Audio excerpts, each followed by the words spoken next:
Bonjour, chers amis. Ma vidéo d'aujourd'hui, c'est pour parler d'un fait. Un fait, mais je vous assure, qui nous a tous choqués. Il s'agit de mon neveu de 8 ans, dont la maman a inscrit pour des cours de renforcement. Il y a eu le corona, hein, et donc, bon, les élèves ont dû arrêter le cours plus tôt que prévu. Donc, du coup, ma soeur avait voulu que l'enfant soit un peu à niveau pour la reprise des cours de septembre. C'est ainsi qu'elle a inscrit pour un cours de renforcement. Alors, le petit, 8 ans, il va à l'école tranquillement. Et il se retrouve dans la même classe que des enfants qui ont le même niveau que lui, mais un peu plus âgés. C'est-à-dire qu'ils ont 2 ont 10 ans et 1 à 11 ans. Et qu'est-ce qu'ils font à mon petit-neveu? Alors, ils saisissent le petit-neveu et ils lui demandent de ne rien dire. Les 3 saisissent le petit. Ils essaient de le courber et ils prennent, il y a un des 3 qui prend la fermeture, c'est-à-dire que le gel de main là, qui prend le bouchon et puis qui le sodomise avec. Nous sommes dans quel monde? Nous sommes dans quel monde? Entre-temps, moi je rentre à l'hôpital, je n'étais pas bien portante. Étant à l'hôpital couché, ma soeur vient me faire mon yako et elle vient avec son fils. À peine ils sont arrivés, le petit, j'ai senti qu'il n'était pas lui-même. Je le regarde, j'ai vu qu'il avait des vrais creux dans les yeux et indépendamment de cela, et pour un oui, pour un non, il cherchait un endroit pour se coucher. J'ai dit à sa maman que mon papa là, parce que le fils il porte le nom de mon père, j'ai dit mon papa là il se sent pas bien. Elle me dit moi je l'ai constaté et que bon comme tu te sens pas bien, c'est pour cela que je l'ai constaté tout à l'heure là, mais je compte l'amener à l'hôpital. Je dis il faut le faire très vite et d'ailleurs même nous sommes à l'hôpital ici, il faut l'amener, il faut qu'on l'ausculte pour savoir ce qui se passe. Elle me dit bon d'accord je vais le faire. Ils sont sortis et elle ne l'a pas amené à l'hôpital là tout de suite. Et ils partent à la maison. Elle attend jusqu'au lendemain pour amener le petit maintenant voir elle-même, lui-même pardon, son pédiatre. Ils arrivent à l'hôpital, l'enfant n'a fait que chauffer. On demande au petit qu'est-ce que tu as? Il dit lui il ne sait pas. On l'ausculte, il chauffe. On lui prescrit des calmants et tout. Tantôt ça va, ça ne va pas, ça va, ça ne va pas. Jusqu'à ce que moi je sorte de l'hôpital. Je sors de l'hôpital et je constate que malgré que sa maman m'a dit qu'ils sont là à l'hôpital, le petit est sous traitement, mais il continue de chauffer. Donc j'appelle le petit, moi étant la maman de tous les enfants. Je l'appelle, il vient. Je lui demande qu'est-ce que tu as. Il dit qu'il ne se sent pas bien. Mais tu as quoi?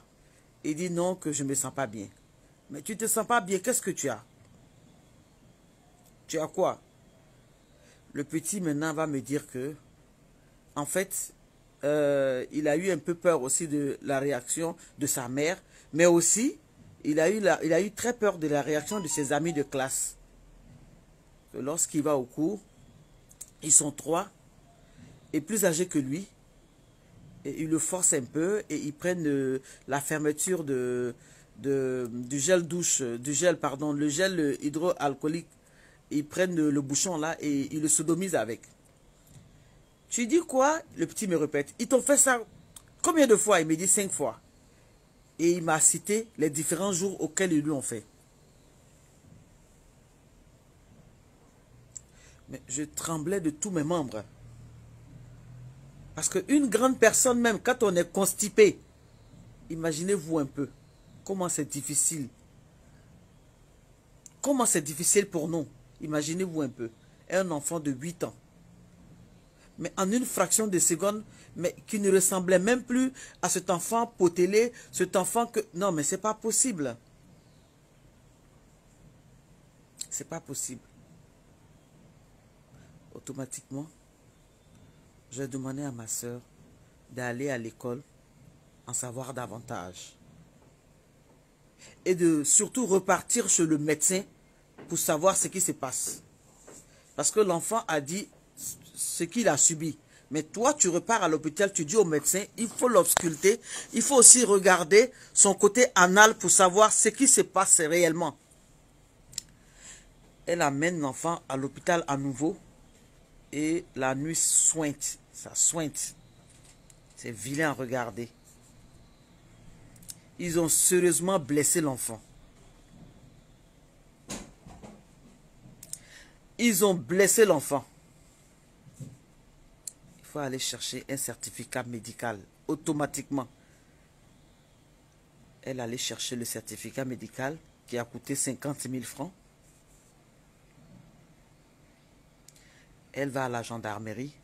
On lui dit qu'il faut aller à la brigade des mineurs.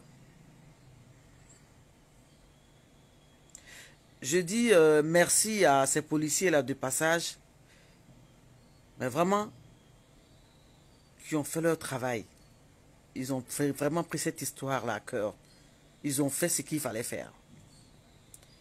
Et ils convoquent les parents des 3 enfants. Ils viennent, on essaie d'auditionner chacun, déjà des 3 enfants et leurs parents. Il y a la maman d'un des enfants qui dit, à cause d'une petite affaire comme ça là même là, qu'est-ce qu'ils ont fait de grave? C'est amusement d'enfant. Hein? Une petite affaire comme ça là, vous avez fait affaire là, va devenir grand. C'est une petite affaire, ce sont des enfants qui jouent. Hein? Petite bouteille là qu'il a pris pour mettre là-bas là, ça fait quoi? C'est rien. C'est amusement des enfants. Chers frères et sœurs, où allons-nous? Qu'est-ce qui se passe avec nos enfants? Chers parents, mais pourquoi est-ce que vous avez démissionné comme ça? Qu'est-ce qui se passe? Des enfants qui sont supposés être l'avenir de demain, votre avenir de demain. Qu'est-ce qui se passe? Qu'est-ce qui a trop marché ou qu'est-ce qui n'a pas marché? Je me permets de faire la vidéo. Ce qui est fait est déjà fait. L'enfant est en train d'être soigné. Tout ce que ma soeur a fait comme dépense, ils sont prêts à rembourser. Mais c'est ce qui va soigner véritablement cet enfant-là. Ce traumatisme-là qu'il a subi. Parce que l'enfant aujourd'hui, pour se laver, quand on veut le laver, mais c'est tout un problème, un enfant de 8 ans. Parce qu'il est traumatisé. Il est traumatisé. Le petit est traumatisé. À 8 ans, tu as déjà ton anus qui sointe. Est-ce que ça, c'est bien ça? Est-ce que ça, c'est une bonne chose, ça? Où allons-nous? C'est pas possible. Et comme je l'ai dit tout à l'heure, là, je me permets de faire cette vidéo pour que ce genre de choses-là n'arrivent pas à d'autres enfants. Parce que c'est tellement vilain, c'est déplorable, c'est vilain. C'est vilain. Ce sont des enfants. Qu'est-ce qu'on peut bien leur faire? C'est juste leur parler. Leur faire comprendre que ce sont des choses qui ne se font pas. Parce que ça aurait pu le tuer. Surtout qu'ils l'ont fait plusieurs fois à l'enfant. Et vous le menacez à votre âge. Vous êtes des bébés comme ça. Vous le menacez.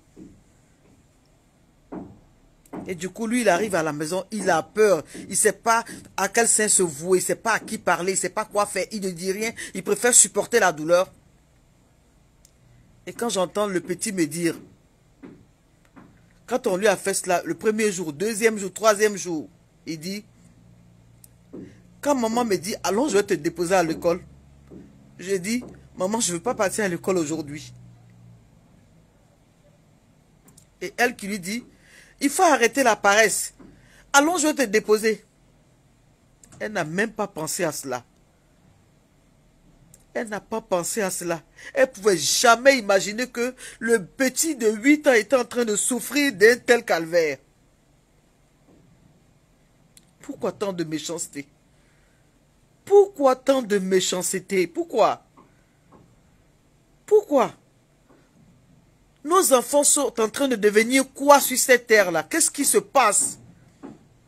10 ans, 11 ans. Il faut aller à l'école. Il faut être respectueux. Pourquoi ce genre de comportement-là? Ils ont appris ce genre de choses-là où? Aujourd'hui, c'est mon neveu qui est en train de payer. Demain, là, ça sera le tour de qui? S'il vous plaît. Surveillons nos enfants. S'il vous plaît. L'heure est grave. L'heure est grave. Des enfants de 10 ans, 11 ans qui commencent déjà à sodomiser leurs amis. Quand ils seront un peu plus grands, qu'est-ce qu'ils vont faire? Ils seront en mesure de faire quoi? De réfléchir comment? Mon Dieu. S'il vous plaît. S'il vous plaît. Mon cœur saigne. J'ai mal. J'ai très très mal. J'ai mal. J'ai mal. Quand je regarde mon neveu, j'ai mal. Quand je le regarde, j'ai mal. Comme je le dis, ce sont des enfants. Chers parents, surveillons nos enfants. Qu'est-ce qu'ils font après l'école, pendant l'école? Qu'est-ce qu'ils font? S'il vous plaît. S'il vous plaît. Je ne souhaite pas que ça arrive à quelqu'un d'autre. Parce que ça fait tellement mal. Ça fait tellement mal. Vous ne pouvez pas l'imaginer. Ça fait mal. Ça fait mal. Réveillons-nous. Suivons nos enfants de près. Parce que souvent, il y a un visage que les enfants donnent à la maison différent du visage de dehors. Parce que les parents de ces enfants-là, quand on leur a demandé, ils étaient tous unanimes que leurs enfants sont sages à la maison. Ce sont des enfants polis. Mais ils tombaient des nues. S'il vous plaît, prenons soin de nos enfants. Prenons soin de nos enfants. L'heure est grave. C'est le cri de cœur d'une maman meurtrie. Prenons soin de nos enfants. Afin que ce genre de choses n'arrivent jamais. Les grandes personnes qui violent, certainement que ce sont des personnes qui ont commencé aussi petits comme ça. Ils ne sont même pas conscients, ces enfants de 10, 11 ans. Ils savent même, qu'est-ce qu'ils ont fait même et puis ils le savent. Ils ne savent même pas. Pour eux, c'est un jeu. C'est un jeu. Ils ont eu l'habitude de le faire, ils le font et puis bon, voilà. Et quand on se renseigne, c'est toujours cela. Ils ont eu vraiment l'habitude de le faire. Ils ont eu l'habitude de faire avec d'autres enfants. Ces enfants ne disent rien à leurs parents. Ils le gardent sur eux. Comment seront ces enfants demain? Parce que moi, mon petit déjà, je vois comment il est traumatisé. Et ceux qui ne parlent pas du tout, quelle sera leur vie demain? Chers parents, surveillons nos enfants, s'il vous plaît. S'il vous plaît, surveillons nos enfants. Surveillons nos enfants. Parce que l'heure est grave. L'heure est grave. Je vous assure que je suis peiné. Je suis peiné. Que Dieu protège tous nos enfants. Que Dieu les protège tous. Qu'il leur enlève ces idées tordues là, dans la tête. C'est pas bien. Et quand je vois ces parents là, vraiment, qui n'ont même pas le minimum. C'est dommage. Que Dieu nous garde. Merci.